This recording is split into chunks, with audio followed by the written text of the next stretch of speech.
Praise Lord everyone. हम इस video में देखने वाले हैं बाइबल क्या कहती है पेड़ की पूजा करने के बारे में।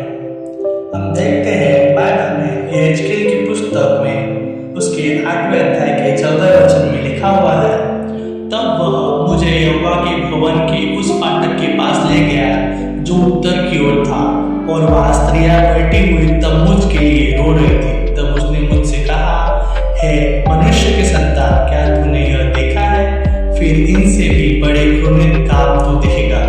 तम्बूज एक देवता था जो माना जाता था कि पेड़ पौधे के मरने के साथ मर जाता है और अगले वर्ष पुनर्जीवित हो उठता है। स्त्रियां उसकी मृत्यु की इस प्रथा पर विलाप करती थी। हम देखते हैं बाइबल में जो इजरायली लोग हैं, जो इजरायली स्त्रियां हैं, वो तम्बूज के लिए, एक देवता के लिए विलाप कर रही है जो पेड़ में, जो वृक्ष में रहता है। इससे परमेश्वर को घृणा थी कि लोग एक वृक्ष के लिए, एक देवता के लिए विलाप कर रहे हैं, एक देवता की वर्शिप कर रहे हैं, एक देवता के लिए रिचुअल्स को मना रहे हैं। हम वैसे ही आज बहुत सी कंट्रीज में और बहुत से नेशंस में, बहुत से कल्चर्स में देखते हैं कि आज भी वृक्षों को पूजते हैं, रिचुअल्स को मनाते हैं। आज भी बहुत से वो वृक्षों को वर्शिप करते हैं।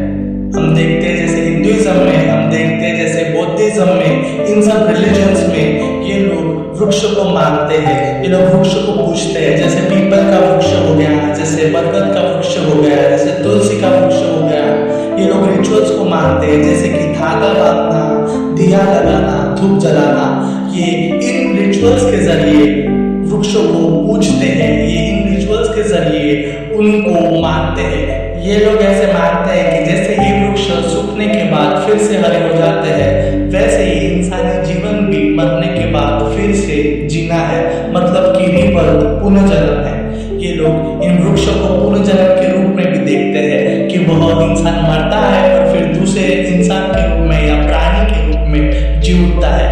ये सब परमेश्वर की दृष्टि में एक घृणित बात है। परमेश्वर पुनर्जन्म के बारे में नहीं बताते बाइबल में। हम बाइबल में कहीं नहीं देखते कि इंसान मरा और उसके बाद में वो दूसरे इंसान के रूप में जिंदा हुआ या दूसरे के गर्भ में एक दूसरे इंसान के रूप में आया। बाइबल हमें इस बारे में नहीं बताती और परमेश्वर की दृष्टि में भी ये घृणित बात है। ये वर्शिप, ये रिचुअल्स मनाना और पेड़ों को और सब बाकी वस्तुओं को और पत्थरों को पूजना, यह परमेश्वर की दृष्टि में एक घृणित बात है और परमेश्वर को इन सारी चीजों से घृणा है। परमेश्वर इन सब चीजों का त्याग करता है।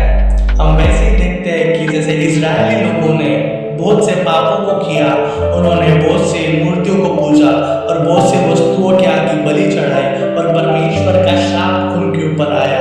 वैसे ही जब आज भी लोग ऐसे रिचुअल्स को मानते हैं, जब वो वर्शिप को करते हैं चीजों की, वस्तुओं की, तो खुदा का शाप उन पर आता है और वो अपने ऊपर बहुत से शापों को, कर्सेस को और बहुत से बंधनों को